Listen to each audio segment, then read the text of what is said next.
गुरु के मुख से विदाई की बात सुनकर उतंक की आंखों में आंसू आ गए। उन्होंने हाथ जोड़कर प्रार्थना की, आचार्य, मैं आपको कौन सी प्रिय वस्तु भेंट में दूं? बिना गुरु दक्षिणा दिए मेरा मन शांत नहीं होगा।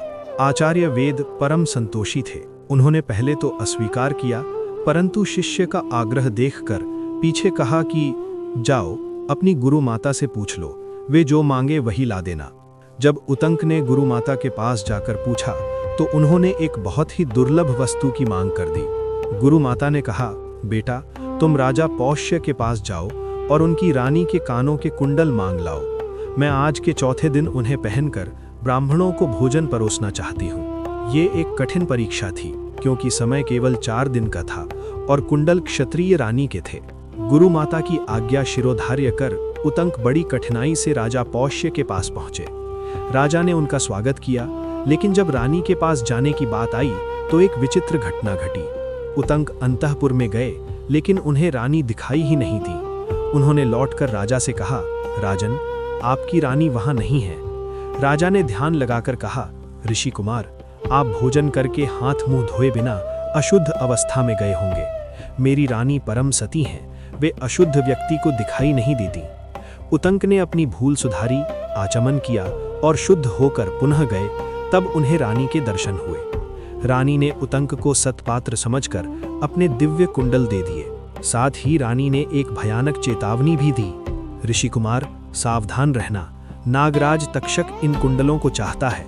कहीं तुम्हारी असावधानी से लाभ उठाकर वो इन्हें ले न जाए। कुंडल लेकर उतंक आश्रम की ओर दौड़ पड़े, लेकिन खतरा उनके पीछे पीछे चल रहा था। मार्ग में चलते समय उतंक ने देखा कि उनके पीछे पीछे एक नग्न क्षपणक यानी कि भिक्षु चल रहा है। वो कभी प्रकट होता है और कभी छिप जाता है।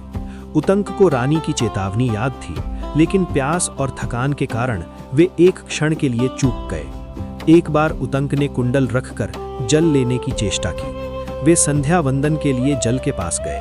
इतने में ही वो क्षपणक कुंडल लेकर अदृश्य हो गया। वो कोई साधारण भिक्षु नहीं था, स्वयं नागराज तक्षक ही उस वेश में आया था। उतंक के पैरों तले जमीन खिसक गई। गुरु माता को दिया हुआ वचन टूटने वाला था। उतंक ने देखा कि तक्षक धरती में एक बिल बनाकर पाताल लोक में घुस गया है। उतंक ने हार नहीं मानी। उन्होंने इंद्र के वज्र की सहायता से नागलोक तक उसका पीछा किया। कहते हैं कि इंद्र ने अपने वज्र से पृथ्वी को खोदने में उनकी मदद की। नागलोक में पहुंचकर उतंक ने नागों की स्तुति की, लेकिन तक्षक बाहर नहीं आया। तब उतंक ने अग्निदेव का आह्वान किया। पूरे नागलोक में धुआं और गर्मी भरने लगी। अंत में भयभीत होकर तक्षक ने उन्हें कुंडल दे दिए। कुंडल मिलते ही उतंक वायु वेग से दौड़े। समय बहुत कम बचा था। उतंक ठीक समय पर अपनी गुरु माता के पास पहुंचे और उन्हें कुंडल देकर आशीर्वाद प्राप्त किया। गुरु और गुरु माता अपने शिष्य की इस अदम्य निष्ठा और पराक्रम को देखकर गदगद हो गए। ऐसे आदर्श गुरु भक्त शिष्य थे उतंक। गुरु के मुख से विदाई की बात सुनकर उतंक की आंखों में आंसू आ गए। उन्होंने हाथ जोड़कर प्रार्थना की, आचार्य, मैं आपको कौन सी प्रिय वस्तु भेंट में दूं? बिना गुरु दक्षिणा दिए मेरा मन शांत नहीं होगा। आचार्य वेद परम संतोषी थे।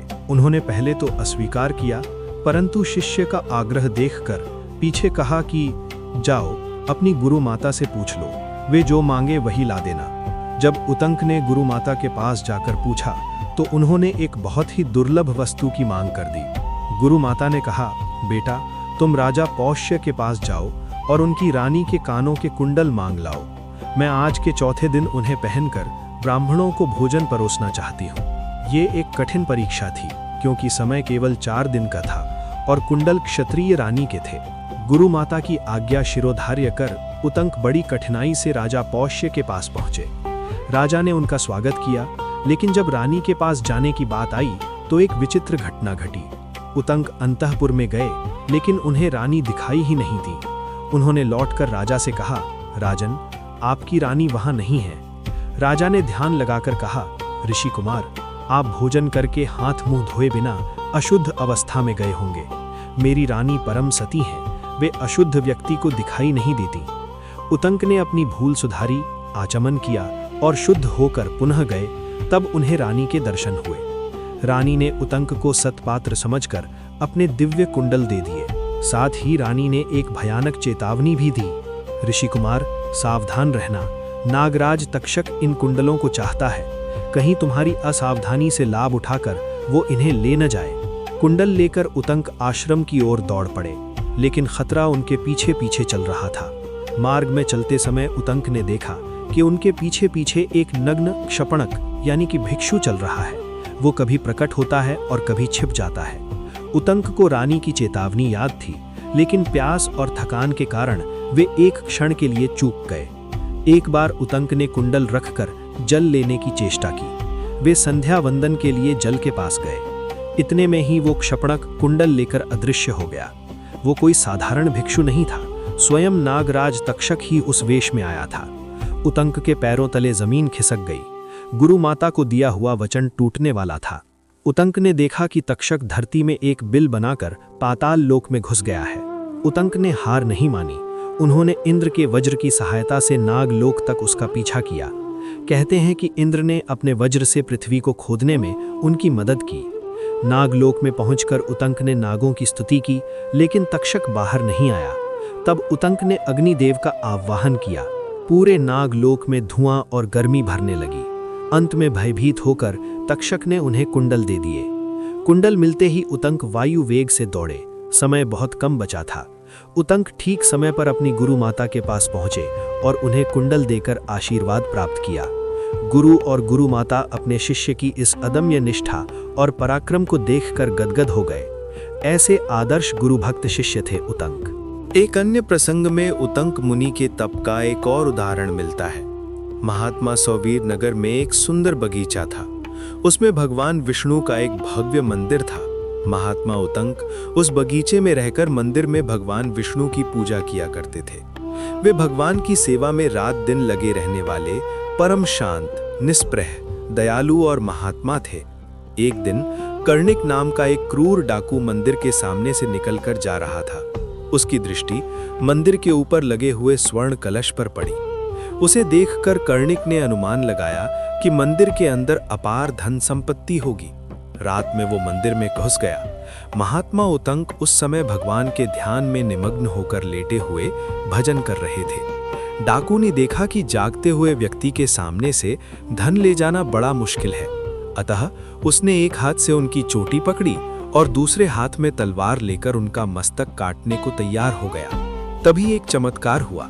उतंक ने भयभीत होने के बजाय बड़े प्रेम से डाकू से कहा, भद्र, मैंने तुम्हारा क्या अपराध किया है जो तुम मुझको मारने को उद्यत हो? मुनि उतंक की अमृतमयी वाणी का प्रभाव डाकू पर ऐसा पड़ा कि उसका हृदय बिल्कुल पलट गया। पहले किए पापों का पश्चाताप करके वो क्षमा मांगते हुए रोने लगा। जब वो इस पश्चाताप की जलन को न सह सका तो उसने अपने प्राणों को त्याग दिया। तब मुनि ने भगवान का चरणामृत उसके मृत शरीर पर डाला। उस दिव्य भगवत चरणामृत के स्पर्श से डाकू का उद्धार हो गया। मुनि पुनः भगवान की भक्ति में तल्लीन रहने लगे। आने पर वे भी दिव्य रूप धारण कर भगवान के धाम में चले गए। ये कथा बताती है कि सच्चे संत की वाणी और भगवान के चरणामृत में कितनी शक्ति होती है।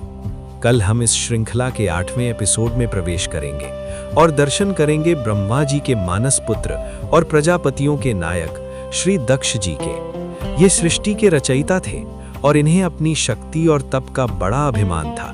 भगवान की माया ने इन्हें ऐसा घेरा कि ये अपने ही आराध्य का अपमान कर बैठे, लेकिन फिर भगवान की कृपा से इनका वो अभिमान नष्ट हुआ और इन्होंने जाना कि करने वाला मैं नहीं बल्कि वो परम सत्ता है।